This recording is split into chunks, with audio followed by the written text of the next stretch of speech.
Is it bad for the skin, most makeup? No, I think that's something that people think like, oh, too much makeup is bad. It's actually the removal of the makeup. If you wear a lot of makeup and you don't remove it properly, that is really bad for your skin. Why is it that that's really bad? Because if you don't prep your skin well with skincare and treat it how it needs to be treated, your makeup isn't gonna look as good and last. Do men and women use the same makeup, or is there dedicated makeup for men and dedicated makeup for women? No, I think there are a few male makeup brands just for men. I think the difference is, does price really correlate to quality? Like, do more expensive products mean they're genuinely better? yeah, that's a hard one. Yes and no. I think that there's... With the Kardashians, has that been good for business, right? Because more people, oh, we want makeup, we want to look like the Kardashians, or have you noticed like that more people want to be natural? I would say overall...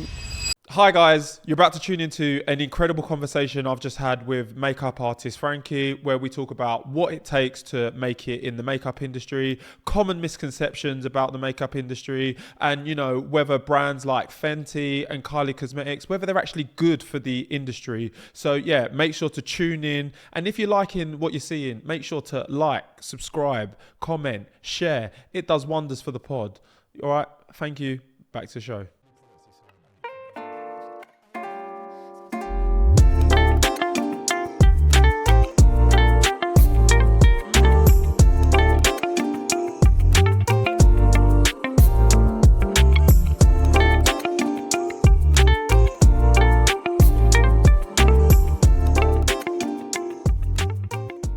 Hi guys, welcome to another episode of What My Best Friend Does, where we talk about what your best friends do so you don't have to. Today, I'm joined by my best friend, the makeup artist, Frankie. How you doing? Good, thank you. How are you? I'm doing very well. Doing very well. Welcome to the show. Thank you. We like to start with a little icebreaker. Yeah. What did you want to be growing up?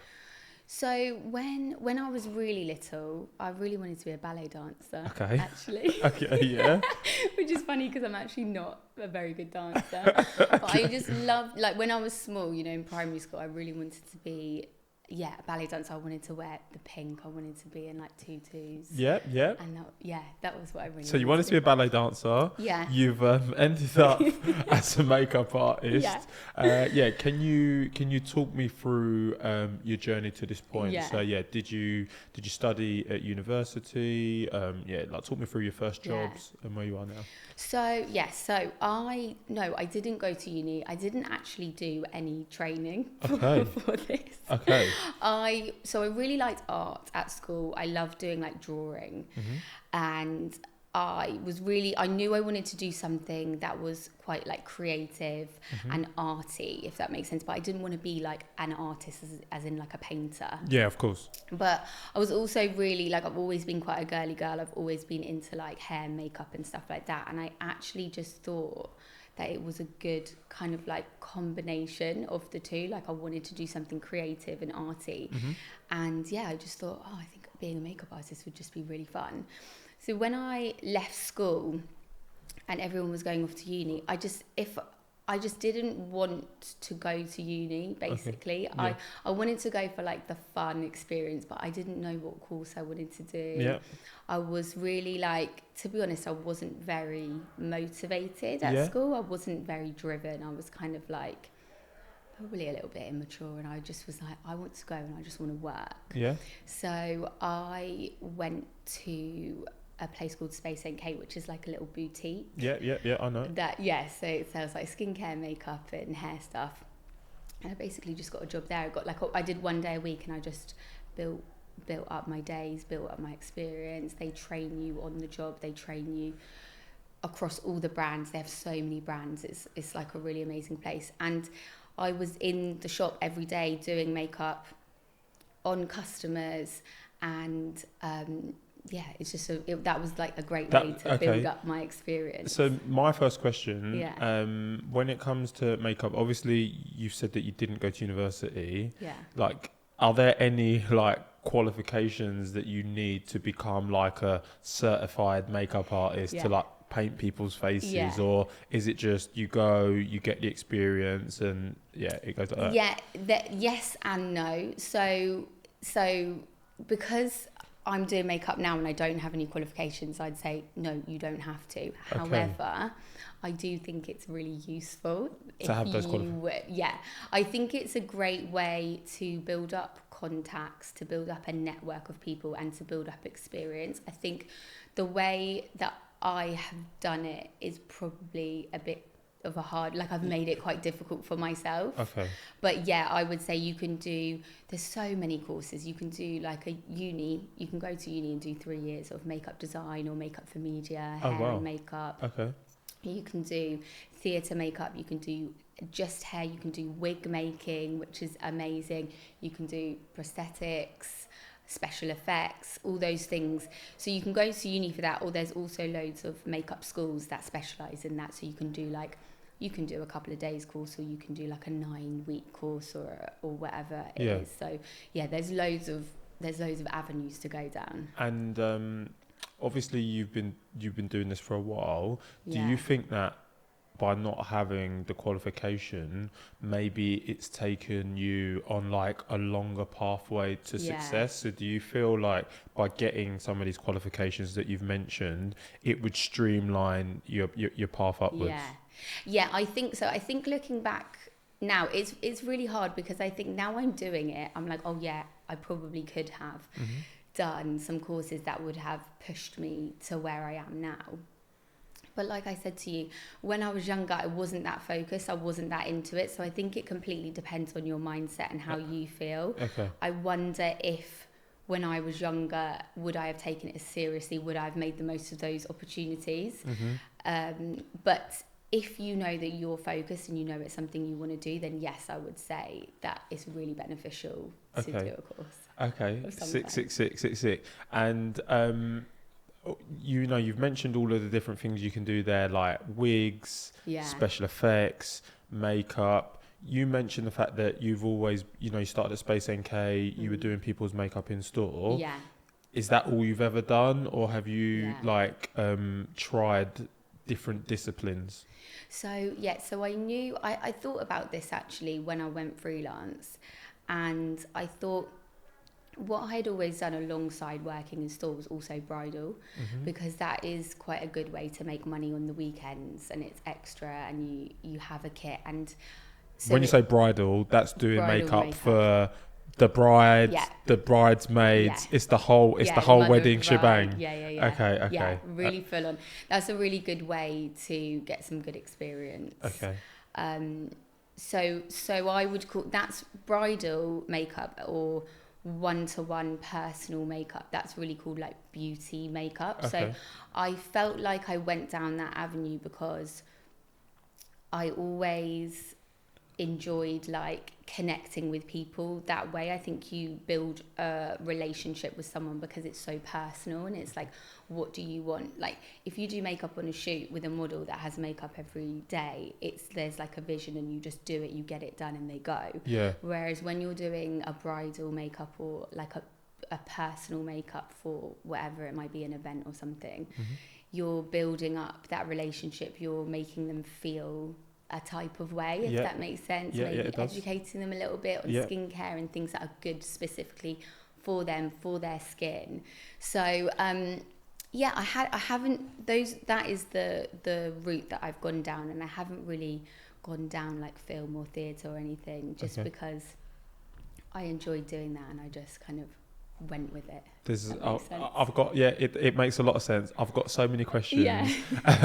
The first one, we'll talk about skincare, because I think it's quite topical. Yeah. So talk to me a bit more about skincare. Is it dependent on your skin type? It will depend on the type of makeup you're applying. And what is it like, different brands? Like, where do you get that knowledge to understand what to apply based on the skin type, the person, etc., etc.? That's really difficult. So skincare is absolutely key. I think working in Space NK and I've worked in like quite a few retail spaces, and people would always come in looking for makeup because of this and that, to cover something up. They're dry, they're oily, they've got spots, whatever.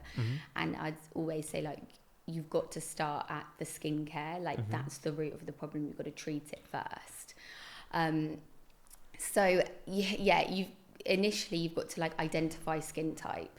So I think the Is it like dry, oily mixture? Yeah, so Or so type dry. Aesop? Sorry. Okay. Yeah, that's it. Dry, oily combination. That's kind of the most the basic, yeah. The basic, yeah. And if you're not sure, then it's just like asking, how does your skin feel? Like, what do you notice about your skin? Like, do you feel that your skin gets flaky? Do you feel like it's dry to touch? Like, do you feel like you always want to put moisturizer on it? Yeah. Or are you really oily? Do you look in the mirror halfway through the day and you're like, oh my God, I'm so shiny? Yeah. Or maybe you're just shiny on the T-zone and dry here. Maybe you're a bit red and sensitive. So those are kind of like the basic ones. Okay.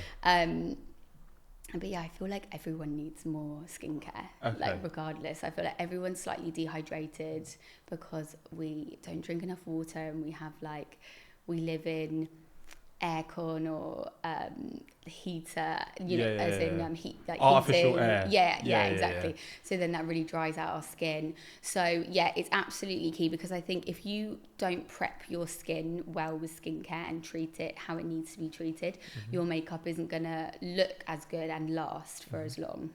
And on that, like, we're talking about skincare, we're talking about makeup. I think as I've spoken to a lot of people, and I've told you this, and like there's been so many questions that have come from people. I think one of the questions that I've kept hearing is, what age do you think is like the right age for people to start applying makeup? Because to your point, there's so many things that need to be considered, right? So what would be the typical age to start, or when did you start?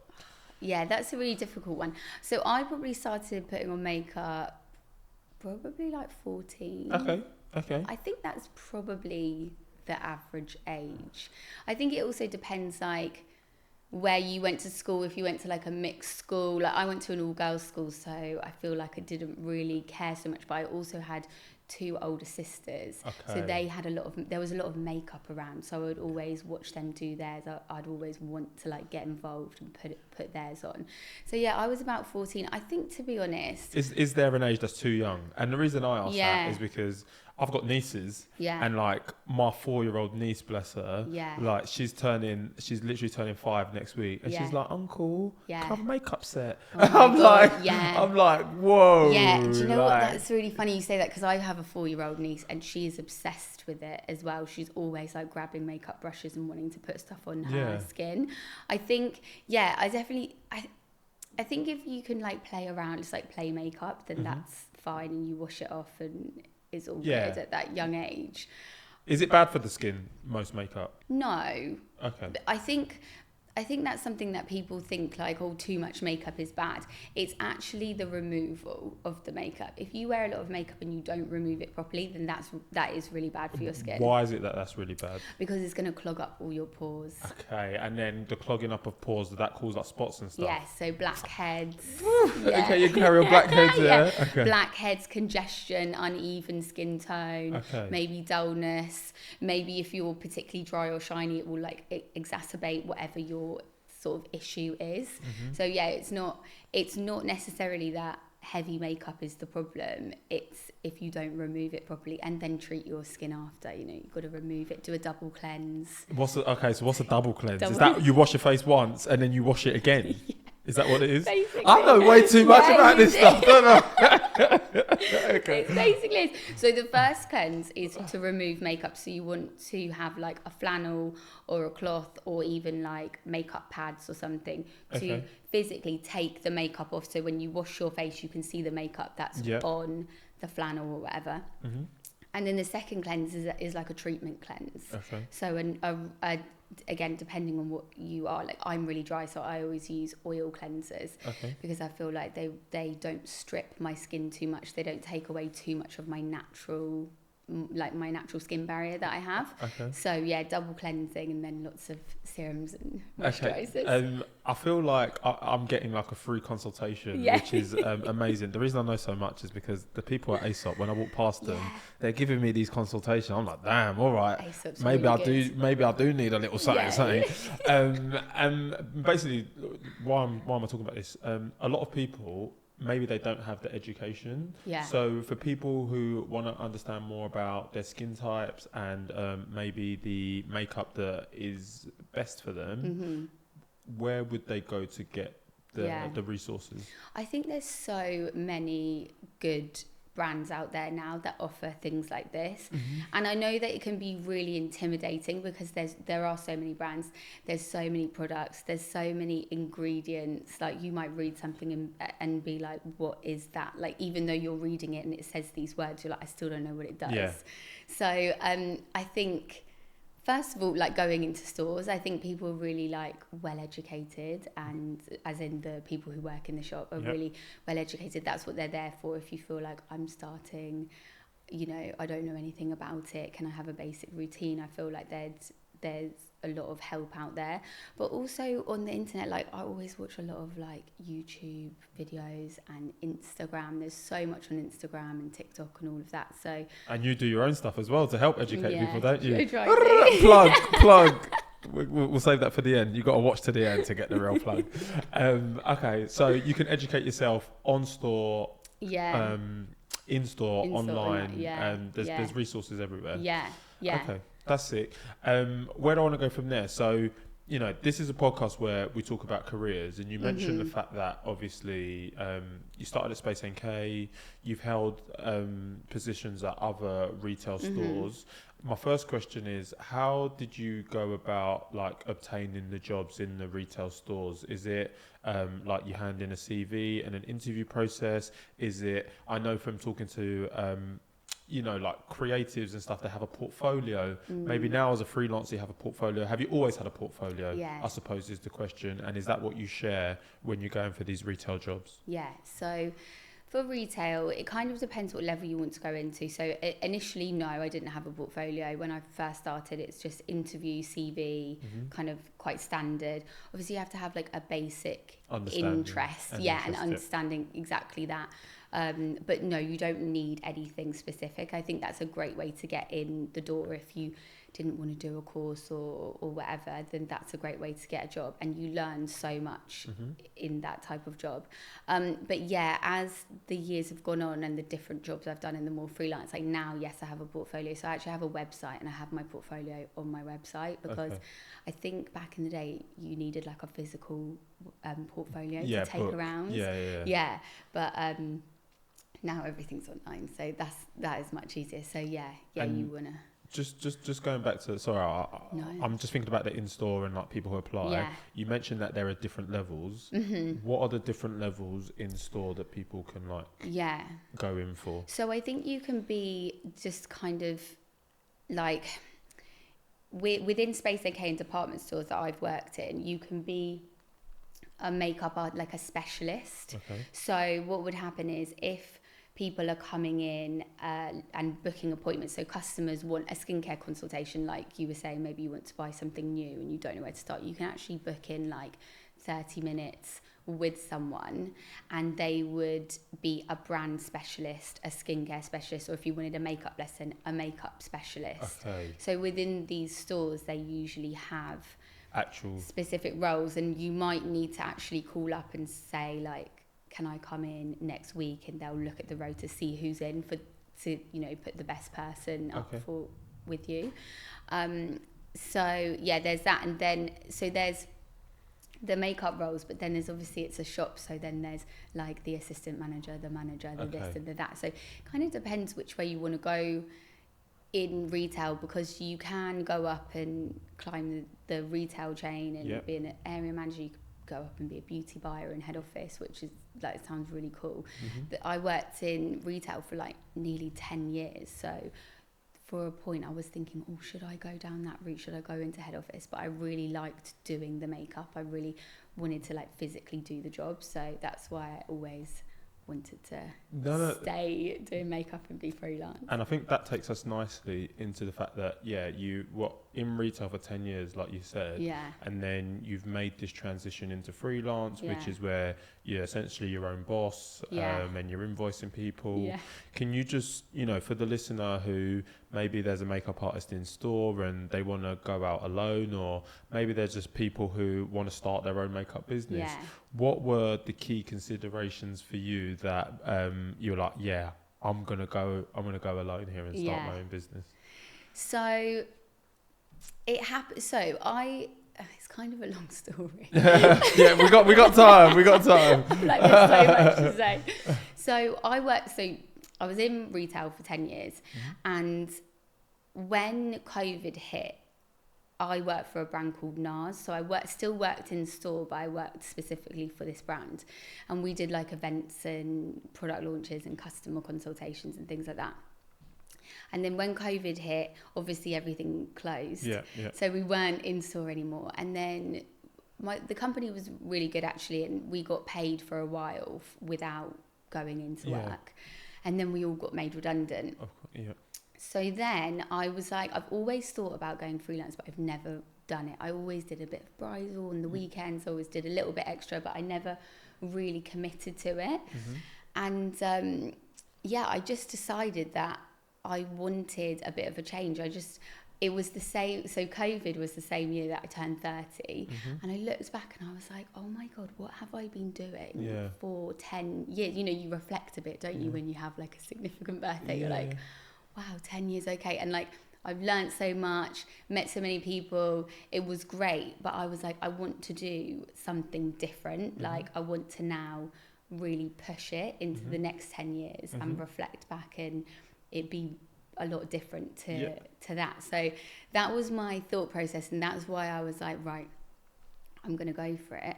And then I was quite lucky, because when we were in COVID and I was getting paid a little bit until I was made redundant, I managed to save quite a little, like a pot of money. Because what I would say, if you're going to go freelance, it's really hard, because you don't know where your next job is coming from. And that is probably the most stressful thing. So I think that that really allowed me to like focus completely and commit to it. So you don't have to talk about yourself, but for somebody who wants to go freelance, and you're saying save some money, in an ideal world, how many months worth of expenses should they have so they can commit and not worry about having to pay for bills and stuff?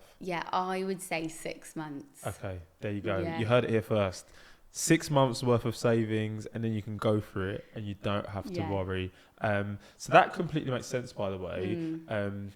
Obviously COVID impacted a lot of people, and there's some people, Alex Hormozy says, sometimes you only make the change when the pain of staying the same is less, or the pain of changing, I don't even know what it is, but basically you make the change when the pain of staying the same is too much.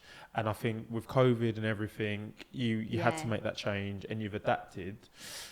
My question on that is, okay, you've now gone freelance, you're taking like the step, you don't know where your clients are coming from. Talk me through that process of finding business, for the people who are like, I don't know what I'm going to do. How did you leverage your network to get those first few jobs? It's really hard. I think so. Contacts and networking is so important, and I think that I'd never really understood that because I never had to. And I feel like I'm also the type of person like, I don't want to be annoying, I don't want to email them, I don't want to like, what if they already have someone, that kind of self-doubt. And I think that it's a really good thing that it teaches you going freelance, where you're just like, I don't care, like it doesn't matter, just email them, because you never know. So I think I feel like every week I would just make new lists of brands to contact if they needed any freelancers for shoots or social media that they needed. Any other makeup artists that I knew that had done a job here or a job there. I think it's just creating lists and sending emails. That's completely fair. it, and it's really long and really annoying and seemingly very like soul destroying when you don't get any replies. But after a while, you do, and it just is one of those things that when it builds up momentum, then it starts going. Yeah, you send the emails, you don't hear, then you start to hear.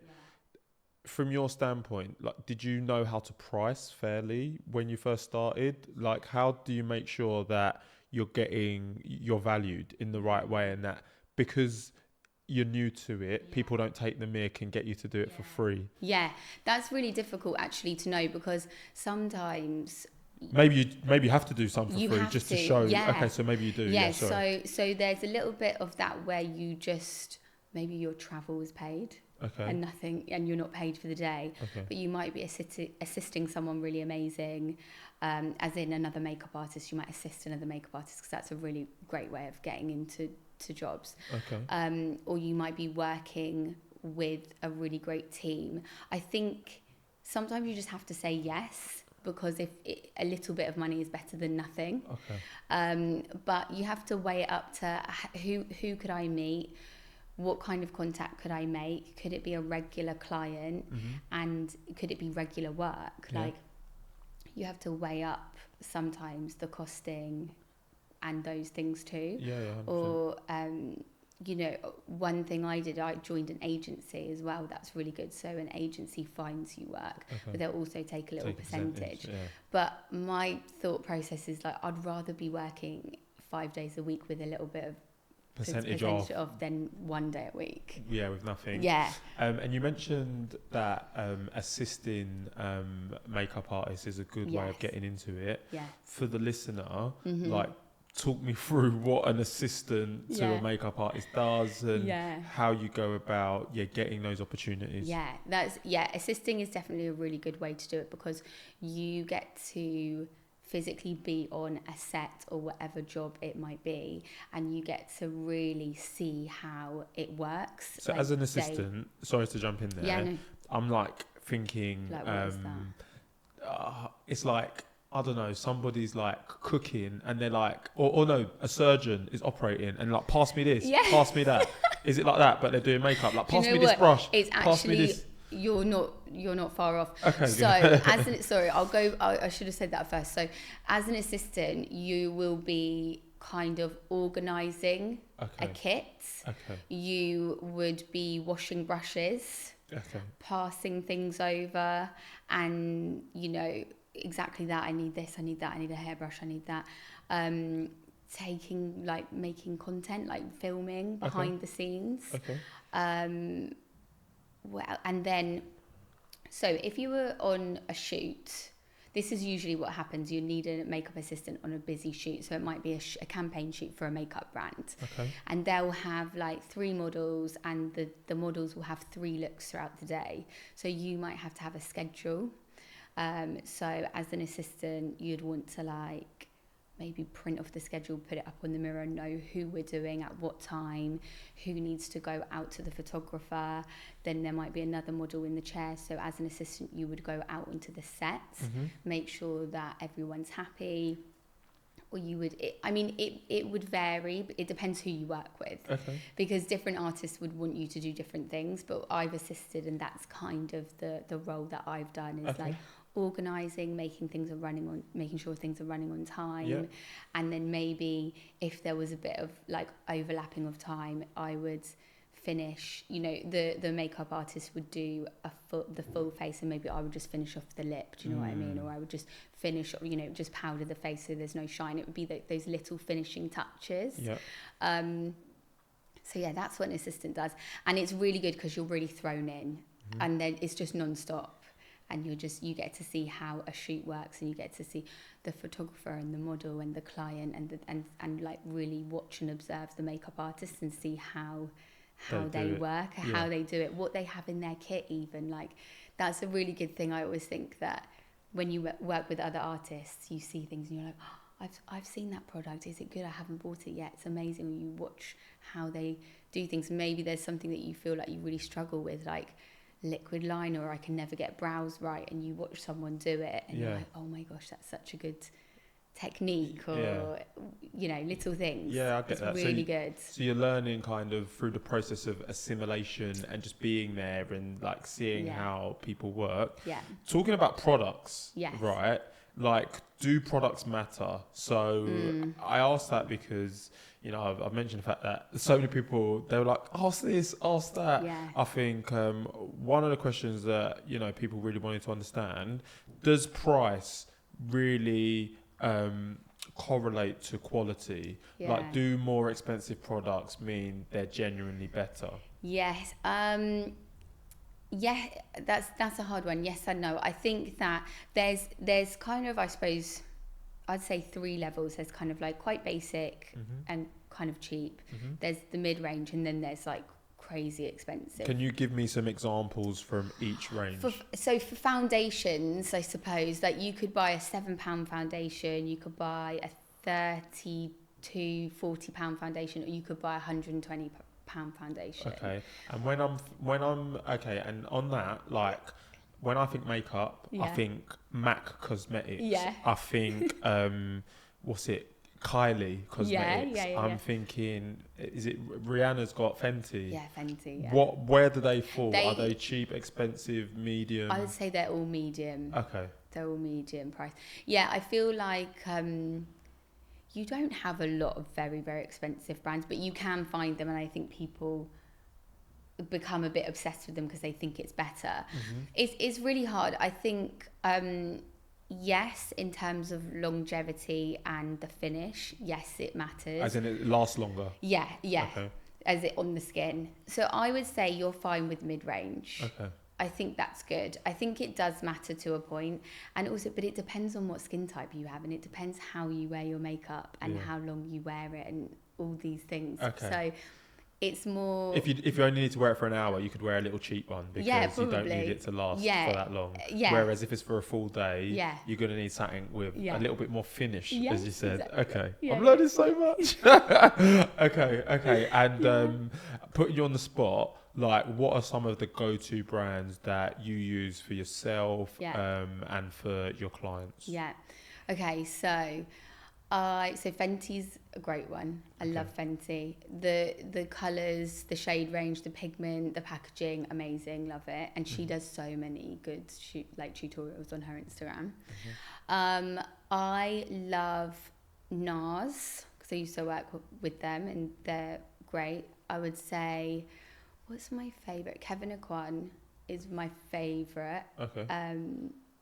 He was like a really famous makeup artist. Like, he has a book, he's dead now, but he has a book which like explains how he became one of the like first makeup artists to be like a friend. So he did like Madonna's and Naomi Campbell and all these like icons back in the day, and he would like walk the red carpet with them and stuff. Wow. So he's really interesting if you want to get into makeup in terms of like a really iconic brand. He's a good one. Okay. So I love Laura Mercier.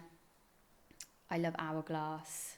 okay, there's lots you love. Yeah. Okay. My God, I'm trying to think what's in my kit. Don't buy them all. This ain't financial advice. Don't buy all the makeup. I could. Yeah, I'd give you a You could go on for days. And yeah. you've mentioned, what's his name, Kevin Aquan? Yes, Kevin Aquan. So that leads me nicely into like males and the makeup industry. Yeah.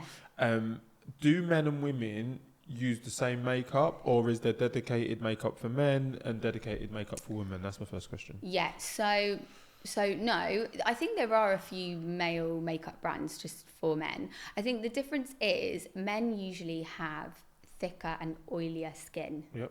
And obviously as well facial hair. So it's more probably textured in terms of like, even if you really like shave, you're still going to have a little bit of something in terms of facial hair. So from that point of view, you're probably going to want something that's a bit heavier in terms of makeup. But no, you don't have to use different brands. Okay. There's not different brands for men and women. It's skin is still skin, but it just depends. There might be different considerations that men would have to think about. Okay. And with that, do you do makeup for both male and female? Yeah. And I suppose the considerations when you're doing it, like you just said, is that they have the facial hair and that their skin might be heavier. Yes. So typically when you're bringing like your set of goods, it's the same set and maybe you just apply more on the men because it needs to last longer. Yeah. So so it obviously it depends what kind of makeup they want. So when we do it, so if I'm on a job like a TV job now, maybe I have a female presenter and a male presenter, so obviously he's not having like drag makeup, like he's just having like natural skin. I would just skincare, prep the skin with a oil-free primer. So that's gonna, what that does is just take away any shine, because especially if you're like under lights, you're usually a bit shinier. And then depending on hair, like maybe a beard oil, maybe brush through, like it just depends. It's more like personal to what they want, because they don't really want to look like they're wearing makeup, if that makes sense. Whereas so that's like the type that you work with. You mentioned drag. Yes. How does drag makeup differ? So that's so drag makeup would be all the same products that I would use. Just 10 times more. Yeah. Okay. Basically. Yeah. Okay, just cool. so much more heavier layers, powder, amazing colours. Like drag queens usually block their brows, which means that they'll put glue in their brows to stick their brows to their face. Then they'll put a load of foundation on it to make them disappear, and then they redraw their brows higher to create a bigger space to do like an amazing eyeshadow and liner and like massive lashes and things like that. Wow. You learn something new every day. Okay, sick. And talking about, like, you know, we mentioned Fenty earlier, the Kardashians. Yes. Like, as a makeup artist, have you noticed a change in trends? And what I mean by that, with the Kardashians, has that been good for business, right? Because more people, we want makeup, we want to look like the Kardashians, or have you noticed like that more people want to be natural?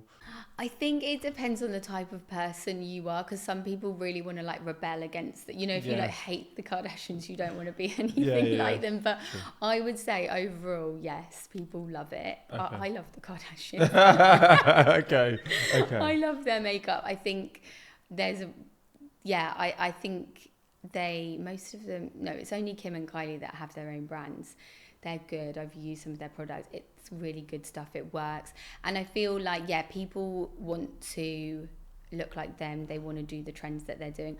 I will say there's something though that is quite funny, like quite a bit of a struggle, is when I'll be doing someone's makeup and they'll say to me, okay, I want something really natural. I don't wear too much makeup. I want this and I want that. They'll explain something that's really natural. They'll show me a photo of Kylie Jenner and I'll be like, she's wearing so much makeup. Like, that's not a natural look.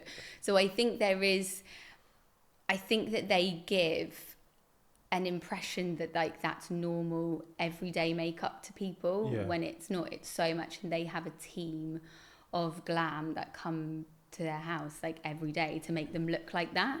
So it's a little bit like unattainable and a bit unrealistic. Okay, so first things first, it is unattainable and it is unrealistic to try and look like the Kardashians. That makes sense. My question on that is, how is it that they get their makeup to look so natural that people are giving you the phone being like, just touch me up like them? Like, what is it they're using that they're not shining? Do you get what I mean? I suppose it's, well, I wonder though if it's like editing from their photos. Okay. Do you know what I mean? I wonder that if you actually saw them in real life, you'd be like, oh my God, they're wearing so much makeup. But I think that there is a real skill to make a lot of makeup look natural. And I think there's so many products, so many techniques. It's lots of like light layers, it's lots of blending, it's creating the perfect color match. So it's enhancing also your natural features, like not trying to change your face too much, trying to like go with what you naturally have. I think that you can wear quite a bit of makeup and it still look quite natural. But I feel like it's mostly like editing. And completely switching it up. So you're a makeup artist. Is there such a thing as wearing too much makeup? Yes. Yes. Yes. Why do people wear too much makeup? Would be the first thing. I think, first of all, probably like Kardashians or trends, like whoever you follow or that you love, or makeup that you see on Instagram. Again, I think it can be quite unrealistic. And also, I suppose, insecurities. Like, I think, yeah, if you can see the makeup before you can see the person, like if someone walks into a room and the first thing you think is, oh my God, they're wearing so much makeup, or those lashes are like this long and this thick, then I think that's then too much makeup. Okay. But also it depends, it's kind of like, who cares? True. Like, if you want to wear it, then... But just in follow up to that, so what would as you've just said there, if you see the makeup before you see the face is too much, what would your general rule of thumb be for like good application? So I would say start light and I mean, like, use a little and add a little bit more, so like light layers, like lots of light layers, because I feel like when you go too much and you're too heavy handed, it's so hard to take it away or blend it or whatever, whereas if you put a little bit on and you're like, okay, yeah, that looks nice, I can add a bit more, I think that's so much easier, and that's such a better way for you to figure out when, like, where the limit is and where you feel like, okay, that's perfect and that's too much. Okay, love that. I think I'm going to ask this later, but I'm going to ask it now anyway. If you had to choose like the most important like piece of makeup, what would it be? Oh, that's so difficult. For me, or for like... Let's go for you, because there's so many different people. For you, what would you say? For me, what can't you live without? Bronzer. Okay. Because I hate when I look pale. Okay. And I'm always fighting that. Okay. I always want to look more bronzed. Okay, so bronzer is your go-to. For me, yeah. All right, sick. All right, that was just a little random thing. Coming back to like the freelance work. Yeah. So obviously, like you said, you've worked on a lot of sets. Mm-hmm. I know, knowing you personally, you've also had some other opportunities come about. So can you share some more about first like QVC, how that came about, and what you're doing there? Yeah. So so I work at QVC and I work there through an agency. Okay. So I knew the girl that ran the agency from a while back through another makeup artist. So there's always a connection like it's that. All about networking. Yeah, right? It really is. Yeah. And emailed her when I went freelance, said I'm like free all the time. Yeah. Do you have any work? And QVC is really great because it's a shopping channel and it's on all the time. It's on 24/7. So they have makeup artists that work with the presenters and actually with models, and there's all sorts you can do at QVC. But I mainly do the presenters. So it's either early shifts or late shifts, and then I'll be in there doing however many presenters are in that day, making sure that the timing's all right, and doing makeup. Okay. Behind the scenes. Okay, so you're doing makeup behind the scenes, and then you've said that you're also doing some TV stuff as well. Yeah. Okay, so what is it that you're doing on screen? So I do a little bit of presenting. So at the moment, Okay, so this should come naturally to you then.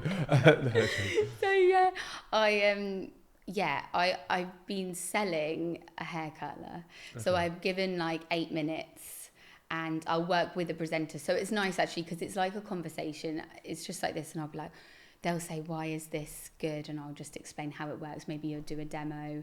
That was really great, because that came through another contact at QVC. And again, being in the building and being behind the scenes and watching how everything works. Like initially I was really nervous and I was like, oh my God, no way, I can't do that. I cannot do live TV. But actually being there and working with all the people and seeing how it's actually not that big of a It's deal. not, it's and not that bad, is it? And it's not that like, bad. do Yeah. you just feel like at home now when you do it? Yeah, I think I've done it a few times. It's not really regular, which is obviously, that's a freelance thing. It's kind of dependent on how many they sell and then how much stock they're buying and all of that. But yeah, the first time I was so nervous and I was like, oh my gosh, no, absolutely not. And then as soon as there was a few minutes in, you're like, okay, this is fine. And then each time has become a little easier. Okay, I hear that. It's good. And then, so obviously you got that through the agency. With some of the other stuff that you're doing, so I know for the fact that like you do some of the makeup for some of the ladies for the Champions League, which is like amazing. Yeah. Shout out Laura Woods. Like, did that come about through the agency as well, or has that come about through other contacts? So that's come through other contacts. Okay. So yeah, it's all kind of linked because I feel like everything is linked. But yeah, that's basically I'm good friends with and I work with a makeup artist who works there regularly and works regularly with that team. Okay. And then basically how it came about is I actually covered her. Okay. So when she couldn't work, I covered her, which was great. And now then I'm in contact with some of the other teams, so I can do like a few different jobs within that channel, which is great. I think, you know, one of the big things I'm taking away from this conversation is for anybody who, you know, number one wants to be a makeup artist, number two wants to go freelance. Yeah. It's all about networking. And it's like when you have a job, it's not just about doing the job and completing the job. It's about making sure that you make the relevant relationships. Yes. So when it comes to finding more work, you can follow up with these people. And then alongside that, building up that portfolio, right? So you have that portfolio and that body of work to show to people and to share. Yeah, completely. It's really difficult, actually. I think that physically doing the makeup for someone is like 30% of the job. Yeah. And actually what you were saying is like the rest of it is admin, is getting yourself organised in terms of invoicing, money, putting your tax aside. That's a big thing. Yeah, so no, I was about to touch on that. So from the freelancing standpoint, what would be your key considerations for people? Yeah, so it's being really, I suppose this sounds really obvious and really simple, but be really organised. Like, I think I'm not a very naturally organised person. I have to make myself be really organised. And I put things in place so that I can be really organised, if that makes sense. And like make routines for myself and lists and whatever it is to make sure I'm doing everything I need to do. And yeah, like you said, is maintaining relationships. It's not just about the makeup. Like, of course you want to do a good job and the makeup has to look good, but it's about you. Like, you represent yourself in every single way. So even in terms of turning up on time, making sure that your kit looks neat and tidy and clean. 100%. Like, you wouldn't want anyone coming near you that didn't look like they had like clean brushes, or like even in yourself, like your hands and your nails. You just need to make sure that you're presentable, that you're friendly, that you're flexible, that you're chatty, not too chatty, but not too quiet. Do you know what I mean? It's quite a hard balance to strike. Do you know, you're so right with presentation of yourself, because for me, those that know me know that I go to the barbers a lot to cut my hair. Shout out Dabo. Before going to him, I'd had other barbers, and sometimes like you see that their utensils are not new, and they got hair on them, and like they're not sweeping, and it really does impact the experience of the trim. You need everything to be kind of on point for you to enjoy the haircut and want to go back. So I definitely agree with the presentation aspect and everything else. It makes you feel type of ways, and also I think I do makeup for people who are going to be on screen. So I want them to feel as comfortable as possible, because what I'm doing is not only doing makeup, but like that's where they like prepare and get themselves ready, and they want to feel really comfortable and happy, and then you know, they know that that bit's done and they didn't have to worry about it, and then they can go off and do their job. Whereas if they're all like, oh, you know, can you do this, can you do that, is that clean, is that not, you know, that's going to distract them from them just being able to get on with their job. Yeah, so on that, and this doesn't necessarily have to be just for like people on screen who you do makeup for, I'm going to assume, and I could be wrong, that you've not always got it right. And there have been some occasions where like you've had a mishap. Can you talk me through like a challenging moment you've had and like what you've done to overcome that? Yeah, that's without putting yourself like too much in the firing line. No, it's fine. I feel like and it doesn't. Oh, sorry, go.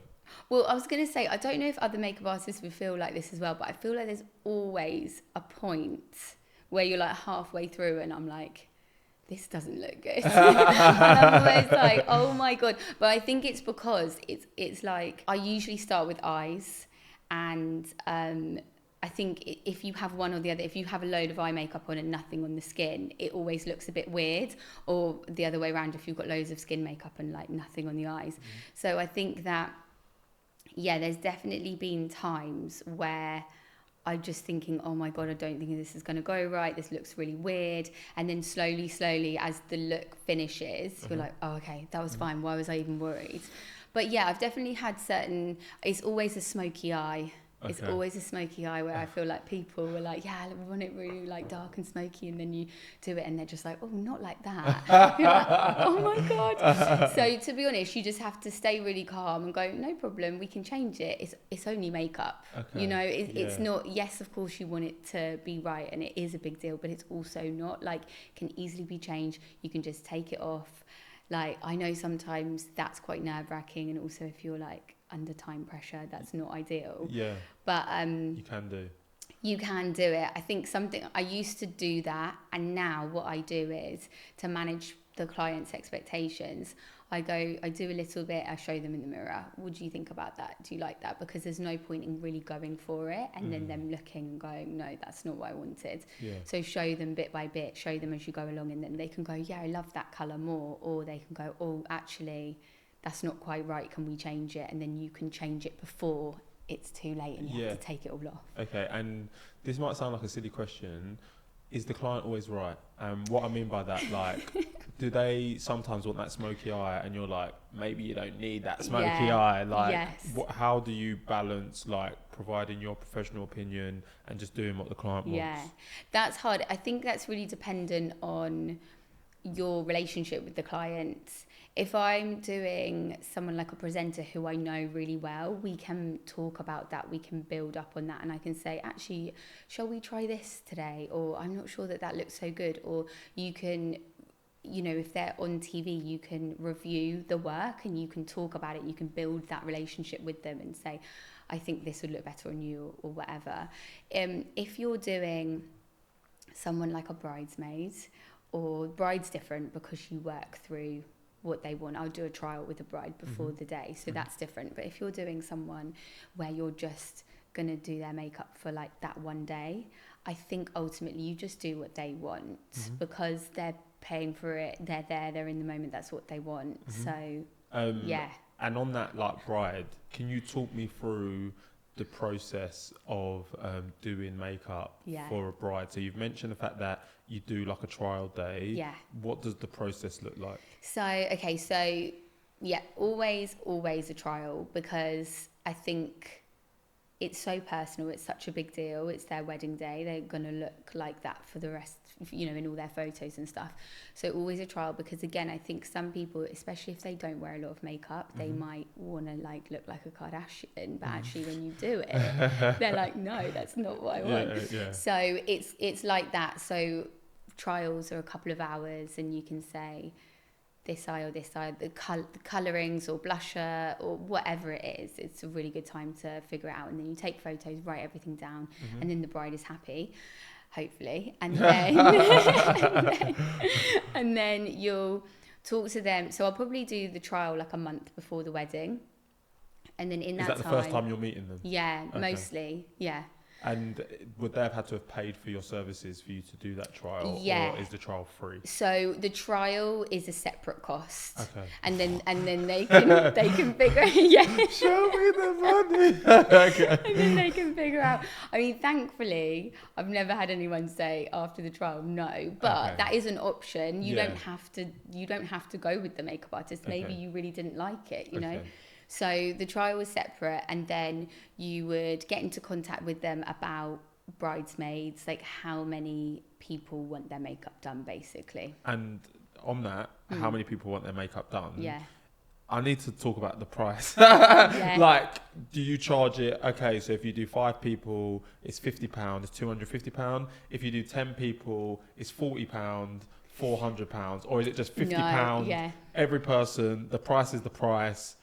Take it or leave it. Yes. So it depends how you do it. The way I do it is per person, Okay. because sometimes people drop out at the last minute, or sometimes people are added in, like someone's cousin is in the room and actually wants makeup done too. You're like, oh, okay, fine.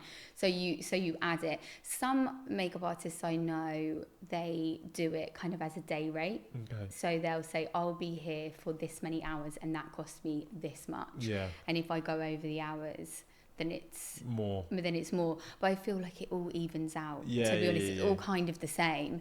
So That okay, that makes sense. And then we spoke about this off camera, but like when it comes to weddings, yeah. like, is it just like because it's a wedding, the price is more? Because I was talking about it with someone at work, and she's like, she's getting married, and she's Yeah. like, you know, I'm getting quotes and I don't even have like that much hair. Yeah. I don't want a full face of makeup, but I'm still being charged. Like, is there different pricing structures dependent on the type of makeup you want at a wedding, or is it just wedding makeup is wedding makeup?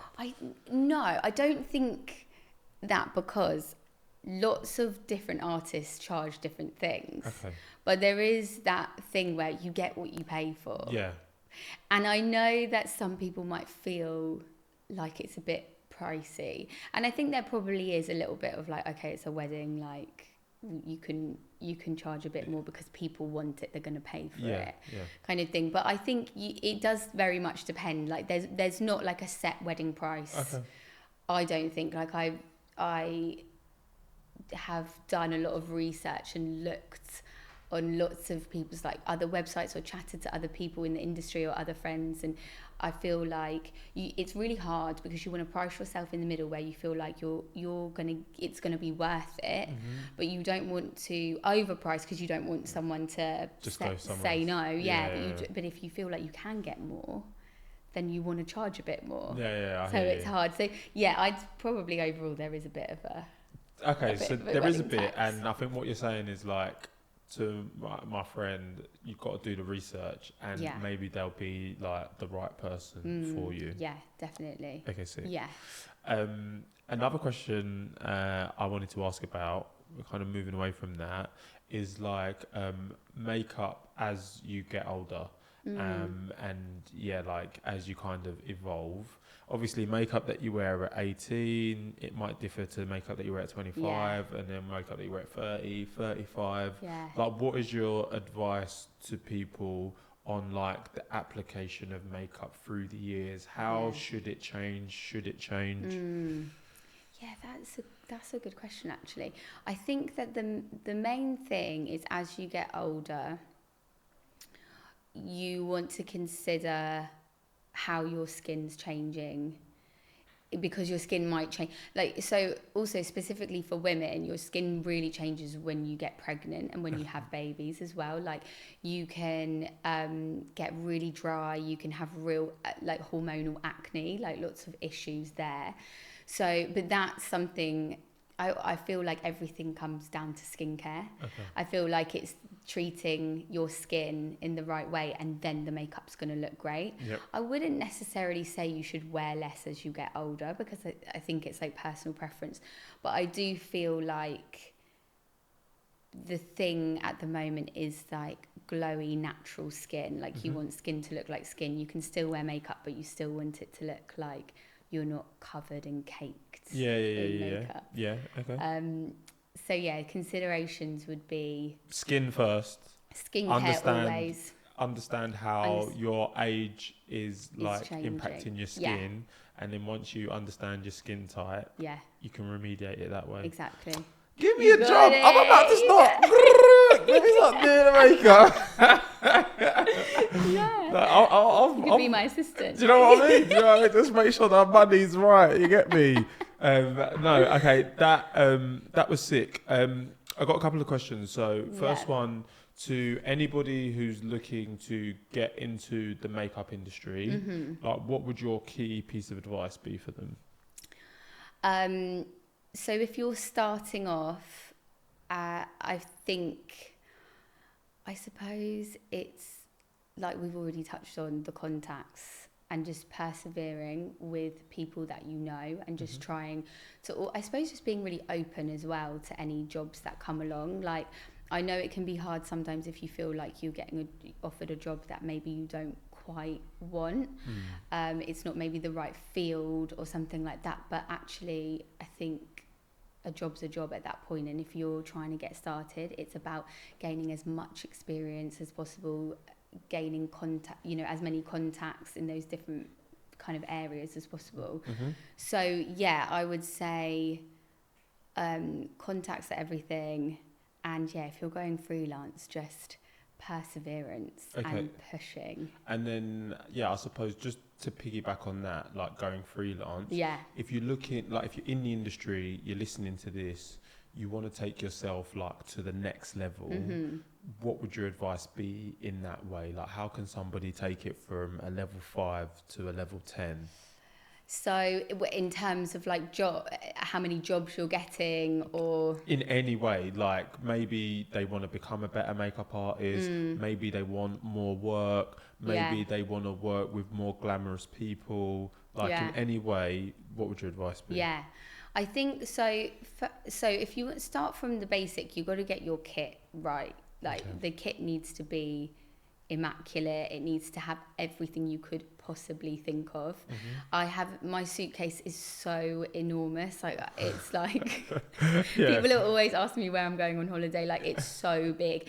And I have everything in there. You need all the skincare for all types of skin, oily and dry and everything. You need all the makeup, all the foundation shades, everything that you could possibly think of. You need hair stuff. I have a little sewing kit in my bag. I have a medical kit. I have lint rollers. I have everything, because you want to be that type of person that if someone asks you something, you say yes, I've got it. 1 second, I've got it. So I would research. You don't even need to have like the very best makeup in there. You just need to have a range of things, if that makes sense. And it needs to be clean and it needs to be organized. And you need to have it in a way where you can unpack it anywhere, like on the side of the road, in a caravan, like anywhere. The locations and the jobs and stuff is crazy sometimes, and sometimes you don't have a lot of space, so it needs to be efficient and it needs to be organized in a way that you can pack it up easily and take it out easily. So that's the first. That was great. Yeah. I don't know if you've got more you want to add, but that was sick. That was sick. Yeah. Okay. I think that's the best place to start. Okay. Because then I think there's something really calming about knowing that you just have everything. Like when you go to a job and you're freelance, like every day's a bit different, and sometimes that's really great and that's really fun. Sometimes that's quite nerve-wracking. Like, I've never been here before. I've never worked with this team before. It's always fun. It's always lovely. But beforehand, you're a bit like, oh God. And I think that something that makes me feel really calm is like, wow, at least I have everything. Like my kit is good. All the gear, some idea. Yeah, that's what I was saying. Right. That's the thing. All right, sick. And we've spoken a lot about like not just work and career, but the makeup industry as a whole. Are there any like common misconceptions about makeup or about the industry that you hear people talk about it and you're like, well, that's just not true, or why do people always say that? I feel like there's probably a thing that I think because most people wear makeup and have skincare, I think people don't value it very much because they think, oh, how hard can it be? It's just makeup. Like, I use it, I have it, I've done that before. And I think also with skincare, people are like, oh, does it really work? Like, why do I need an eye cream? You know, all those little things. I think you get quite a lot of comments like that. Like, I'll like I just said, my kit's so massive, and I'll lay it out, and people will be like, why do you need all this? And I'm like, because it's my job. Yeah. Okay. So it's one of those. It's like, I think people just think it's like, don't really get it. Yeah, they're a bit like, why do you need all that stuff to put a little bit of makeup on someone? Yeah. So yeah, that's it. Yeah. And you know, you've mentioned the fact that you've got the big suitcase. You can kind of be anywhere. Yeah. On this podcast, we like to talk about productivity. Do you have any productivity hacks that you could share? So it's difficult with this one because when I'm on a job, I think because it's such a physical job and you're so present on the job and there's always so many people around, I think you don't have time to think about anything. You'll just go, you're just on it. But I do try and give myself like one day a week of admin. So when I'm at home. Okay. So admin for like invoices, chasing people, maybe emailing people, sorting out my kit, cleaning it, doing my brushes, making sure everything's not nice and clean, maybe doing some orders to like replenish stuff. Any cleaning techniques, or is it just like scrub it until I think clean? It's just take everything out, makeup wipes or like alcohol spray, just clean everything individually. Okay. And then brushes, clean everything. Also, containers, everything have its own like specific container, if that makes sense. Yeah, that does make sense. And also just a piece of advice for you. Do you know on the invoices? Yeah. So I've had some guests on who are like also freelancing, and they've said the best thing to do with invoices is to add like a late fee and put on the invoice, if not paid by this date, you will incur a charge of X. Oh, and that is how you drive people to pay invoices quicker. So I don't know. I felt like you needed to hear that. That's good. But yeah. Oh my God. And you get more money if they don't pay on time. That makes complete sense. So make sure you add that. And I'll just take a little 10% of the money that you start collecting. We'll just start there as the assistant. You know, that's my assistant fee. Oh my gosh, that's such a good idea. Yeah, that makes sense. So when I have my admin day, because again, like I said, I'm not naturally organised. You know, so I feel like my hack would be set timers. Okay. Like I'll be like, right, I want to do this in this amount of time. I'll set 30 minutes on my phone and I'll be like, this has to be completed in half an hour, this and this and this. And I also think setting up the space that you're gonna do your work in, right? Like I feel like when things are really cluttered and messy, it makes me feel really distracted, or I like procrastinate a lot. So I always try and like clear the space, clean it, tidy it, open the window, fresh air in, light an incense or a candle or something, and make it a place that you want to be in. Because then you'll be like, okay, now I'm ready. I can do my work. Sick. I've loved this conversation. We're not done. Yeah. Do you feel like you have a good work-life balance? Yes, I think I do. It's difficult because, like, for instance, last week I worked like 10 days in a row solid, and there'll be a little bit of travel up and down the country. There'll be an early morning, there'll be a really late night. And that when you're in that stretch, that is really difficult and you can't really think about anything else. And even in terms of like, you don't eat very well because you're on the road, because you're driving and this and that, and like you don't go to the gym and you probably have really late nights or whatever. So that's really difficult. But then I might have like 4 days off in a row and I'll be like, it's extremes. And sometimes that's nice to have that time off. But sometimes it's a bit like I'd rather have it be a bit more balanced. Yeah. But, you know, you don't get holiday pay as well as a freelancer. So sometimes it's really good to just get a load of work done. It's great to get those shifts out the way. And then you're like, okay, I can book a little holiday or a few weekends, you know, weekend away or whatever.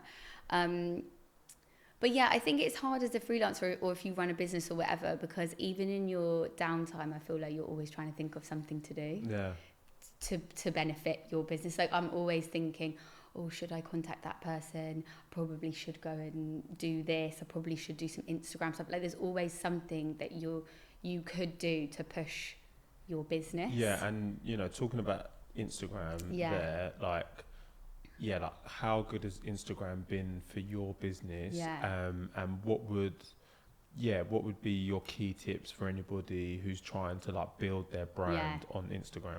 Yeah, I think Instagram's really good. I think it's hard because it's one of those things that you don't really get much reward from for a while. You kind of have to push it for a long time. And I think I used to be like, oh gosh, I don't want to post because it's really cringe and it's this and it's that, especially if I'm like talking to camera about makeup and skincare routines. But I used to think about it like when I was working in the shop and customers would come in and ask me a question about something, I would tell them, we would chat, and I'd be like, oh, it's just like chatting to a customer. And then that's what helped me just go for it, and it slowly grows. And then I got my QVC presenting role through a friend, another makeup artist, but she had seen my Instagram and she was like, you talk to camera, you do your Instagram, you could do this. So it's kind of all linked. So and it's like, you're so like, right. No, it's not going anywhere. That helps. So, I think sometimes people, they do one thing and they expect like a specific outcome, and it's like sometimes you just have to trust in the process. Like people, sometimes they talk to me about this podcast and they're like, oh, like where do you see the podcast going? What do you think is going to happen? And I'm like, in an ideal world, you know, I expect this outcome, but who knows, maybe someone's going to see it and this is going to be the opportunity. You know, maybe I'm going to be presenting, maybe I'm going to be doing, it's just like, you don't know what the actual end outcome is going to be, but just trusting in the process, there will be some kind of positive outcome. So that's so sick to hear. Completely that. That's sick. So do you post like every day, every week? How do you decide on what to post as well? So because I'm thinking for me as well, I'm trying to learn from you. Well, I feel like people say you should post every day. Yeah. But it's a really hard balance because some people manage social media sites as their full-time jobs. Yeah. Like it's really difficult. So I try and post once a week. I feel like I go through like times where I'm really proactive with it. I'll make loads of content. I'll be like, great, and I'll post every couple of days, and I have like a month where it's really good, and then I don't post for like another month. So it's a little bit up and down. I think ideally, like once or twice a week is probably best. Because it's all about engage. It's not even the posting, is it? It's the engagement, it's the comments, it's the this and the that, like trying to network with other Instagrammers. Then I get you. It's a lot. And just last question on that, like when you're engaging with people, are you like going on to like other people's makeup videos and like offering advice, or are you just like commenting with people who comment on your videos? I think commenting, liking, saving, reposting on your stories, kind of like showing support, if that makes sense. And connecting with other makeup artists, other beauty brands, skincare brands, connecting with them, saying like, if you ever needed a makeup artist, if you ever needed some social media content, like let me know. And I've done it a little bit for a few brands across. Off the back of that. Yeah, exactly. Off a few messages. So like you said, it's always worth it. It's always worth asking. I'm just thinking like, what more can I be doing? And I'm like, I need to start liking and saving. I know, liking, saving, reposting. It's a full-time job. Really is a full-time job. So work if you want to give me any more holiday. No, I'm joking. Final question before we get into the quick fire or final couple. Like you mentioned the fact that you could be 10 days on, 4 days off, 5 days on, etc., etc. How do you unwind? So I feel like I'm really good at relaxing. Okay. That's a weird thing to say. I love just my favourite thing to do is actually do a bit of a like pamper, even though that's like my job. I love, because I have so many products at home, so I love doing like couple of hair masks, face masks, doing a proper good body scrub, doing a fake tan. I love getting ready for bed really, really early. Maybe doing a bit of yoga and Yeah, just like watching Real Housewives. Okay, love that. That's love my that. thing. All right. No, I love it, Frankie. And like you mentioned the fact that, you know, on your 30th birthday, you kind of reflected and you were like, you know, what have I done with these last 10 years? What do I want to achieve in the next 10? Yeah. Yeah. Where do you see yourself in the next 5 and 10 years? So I would love still being freelance, still doing what I'm doing, hopefully being busier and not worrying so much about the next couple of months, because it's still sometimes it's like, oh, you know, my weeks aren't always full, and then they become full last minute. So, you know, being busy all the time, and I suppose I'd love to be a personal makeup artist for someone that needs like all a the celeb time. that needs makeup all the time. time, that I could travel with, get to know them, create lots of different looks for. I'd love to be a personal for someone. Okay. So we'll see. You hear that? Yeah, she can look in there as well. Yeah, hear that. Manifest it. Yeah. It's going to happen. Yeah. Frankie, this has been such a great conversation. We've got a little bit of a quick fire round now. Yes. You ready? Yes. Money or happiness? Happiness. Lipstick or lip gloss? Lip gloss. Favourite makeup product? Liquid bronzer. Chanel liquid bronzer. A Chanel liquid bronzer. Liquid foundation or powder foundation? Liquid. Favourite makeup brand? Kevin Aucoin. Would you rather do makeup for a celebrity on the red carpet or for a fashion show? Fashion show. Oh, okay. I know that. Yeah. No, I love it. False lashes or mascara? Can I say individual lashes? Yeah. They're different. False. Okay. I'll say false. No. You can say individual lashes. Yeah, okay. Yeah. Individual lashes. Are you listening to any good podcasts? Yeah. Breaking Beauty podcast. Okay, sick. Who's that by? It's by these two ladies called. Oh my gosh, I can't remember her name. Hey, look, you shouted at the podcast. These really great ladies. Yeah, these really great ladies. And who has it easier, men or women? Men. Yeah, and then finally, I didn't even have this on there, but it has come to me. Like, you know, you've mentioned the fact that you want to, like, you know, follow somebody around as your ideal job. Who would be your ideal person to do makeup on? Your dream person to do makeup on?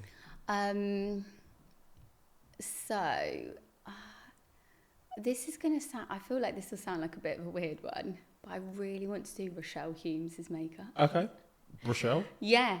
I think I love her. You know, when you get like sort of a bit obsessed with someone's Instagram and like their style and vibe, I think she looks amazing. She is doing a lot. Like, she's always busy and working. Yeah. I'd love to do her. So I'll always be employed. I'll be busy. She looks like, you know, she's always got work, which helps. It helps. Exactly. Okay. Yeah, you probably weren't expecting that one. No, I wasn't, but I love it. A Hollywood movie star or someone. No. I bloody love it. Frankie, this has been such a sick conversation. We do have a closure and tradition on this podcast. Yeah. So, you know, knowing everything you know now, and with everything that we've discussed, what advice would you give your younger self, and do you think you'd still be doing the same thing? Oh, what advice would I give my younger self? I'd say, so I would say celebrate the small wins. I think that's really important. I think you can really get overwhelmed by the big picture, and I need to get here and I need to get there, and what can I do? And it can feel really overwhelming if you don't have the answers there and then. Mm-hmm. So I would say celebrate the small wins, no matter how small they are, because that like sort of positivity and gratitude will push you to the next step. And like we said before, just trust the process. Amazing. And would you still be doing the same thing? Yeah. Okay. Yeah, I would. Frankie, this has been such a great conversation. Where can people find you? Frankie Bennett Makeup. Yeah. Yeah, that's my Instagram, or frankiebennettmakeup.com. Yeah. Is my website. Make sure you send those inquiries. Use code BIO10 so I can get my percentage from the NARS Cosmetics, from the this, from the that. Yeah. Frankie, this has been such an amazing conversation. Guys, if you've made it to this point, you know what to do. Like, subscribe, share, comment. I hope you found this conversation as interesting as I have. Let me know who else you want to hear from. This has been another episode of What My Best Friend Does. If you didn't know, now you know. Over and out.